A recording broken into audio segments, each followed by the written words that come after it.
Hi everyone, Kate here to do an analysis of the tropes that are in Victorian literature.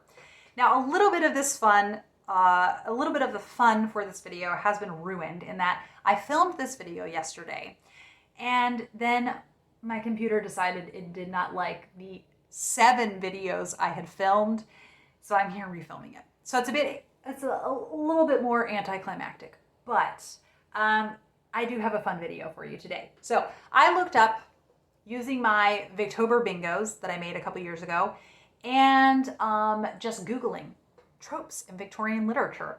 And I made a list. And then I looked at the 106 Victorian books that I had read and put a tally for every time that trope that I'm reading about was done in a book. And I made a tally and I made a prediction yesterday on which thing I thought would happen, which trope I thought would occur the most times. My prediction was right. I'm not going to tell you it at the beginning, and you can guess after I read them all off. And then I will show you the glorious pie chart and just narrate with the pie chart on the screen. It's fancy. It's fun. It was kind of hard to make, but I did it. Okay.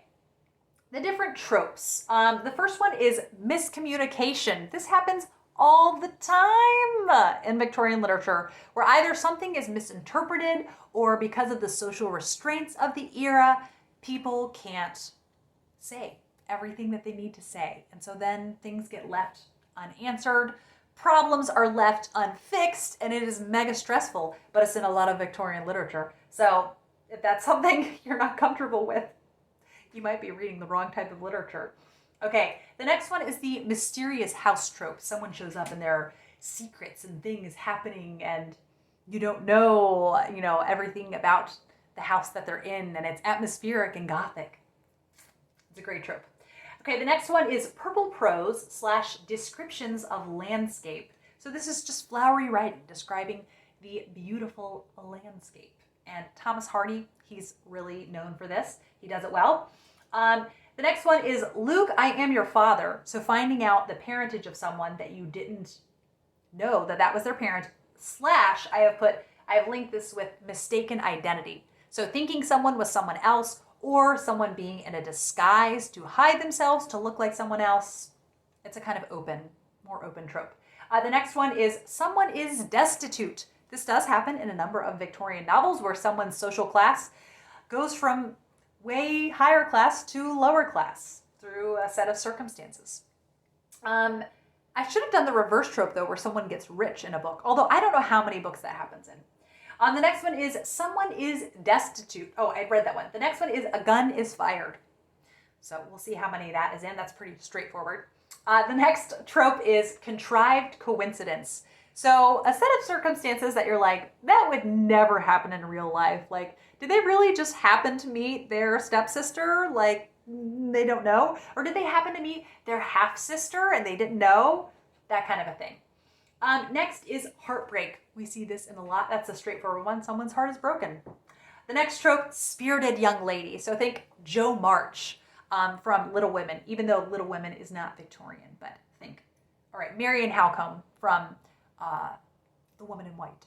Spirited young lady. The next one is nostalgia for the pastoral life. So industrialization, the huge phenomenon that took place during the Victorian era, very understandably made people nostalgic for simpler days when they weren't living in smog and in a closed-in factory. The next one is too good for this sinful earth.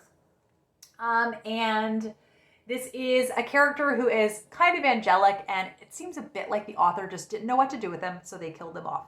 And they just end up being there, like, really at peace with the fact that they're dying. The next one is moral guardian characters. And this is characters that keep everyone in line, and especially young ladies, that make sure young ladies are behaving respectably.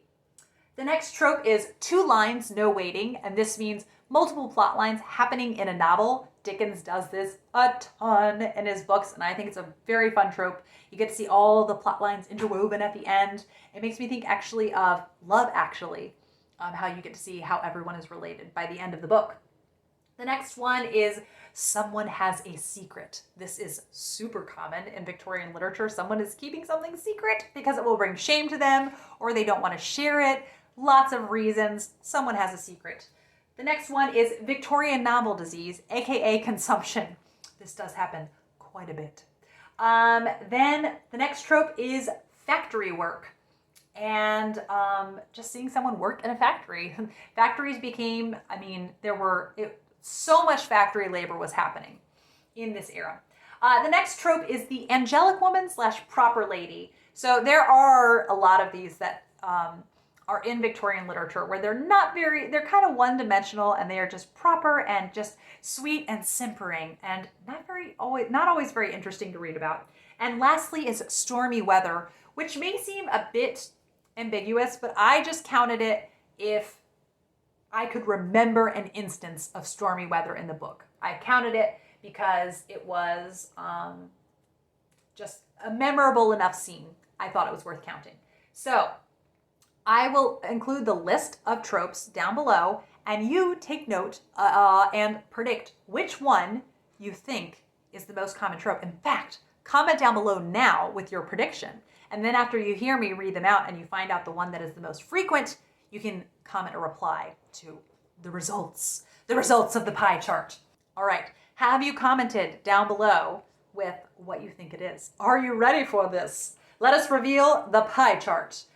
All right, coming in with 7 occurrences is a gun is fired. Now I am surprised it did not happen more, but basically it was like the Thackeray that I've read, Vanity Fair and Barry Lyndon, and then the Sherlock Holmes novels and Bleak House. And I couldn't think of any other ones. And maybe I'm forgetting. Oh, I did just think of another one.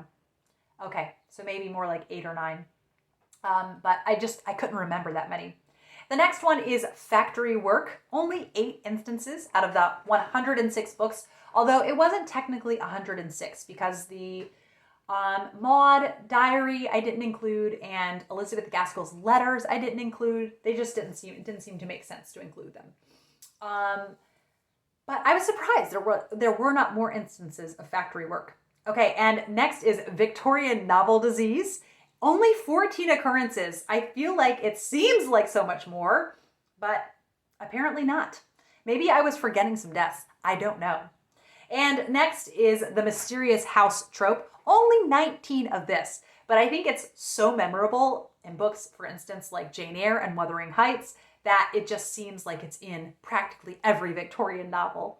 I think in most sensation novels, there's going to be a mysterious house, but not necessarily in other genres of Victorian literature. The next trope was too good for this Sinful Earth, and 19 instances of this also. That number seems about right to me because it does happen, but it's not, I don't feel like it's in like every book.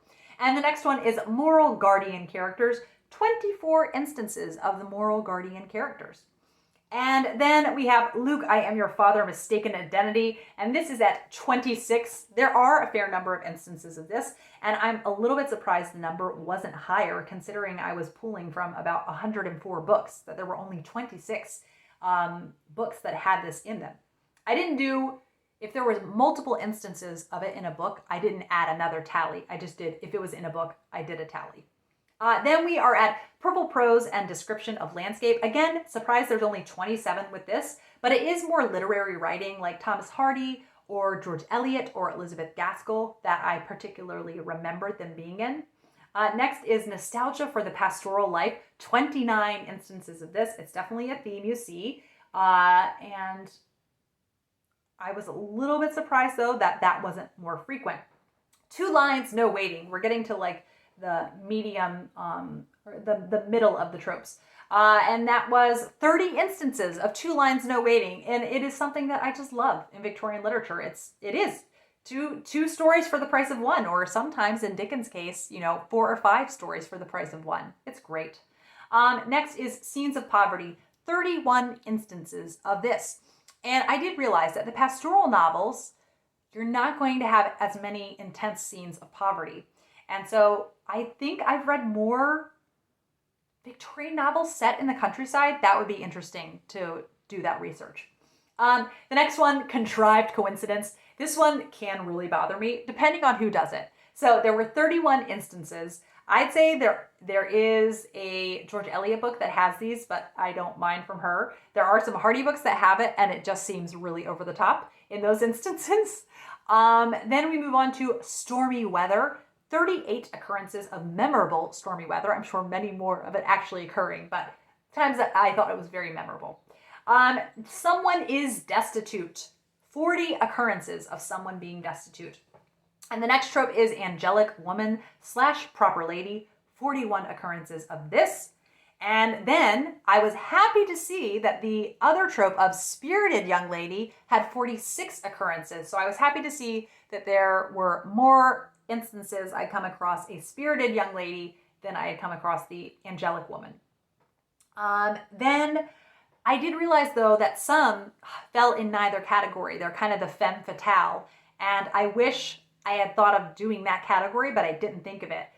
Because there's some that they're not the proper lady, because they are a femme fatale. And that femme fatale is a negative category, and spirited young lady I would view as very positive. But there probably aren't actually that many instances of the femme fatale in Victorian literature, maybe with the exception of sensation novels.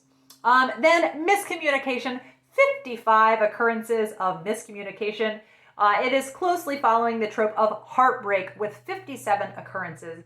And the number one Victorian literature trope in the 104 book sample is 64 occurrences of someone has a secret. So comment down below, let me know if you guessed the right amount or you guessed which one would be the most frequent. Thank you as always for watching. I hope that you enjoyed this video, and I hope that you are having the most splendid Victober ever. And I'll be back with another video soon. Bye.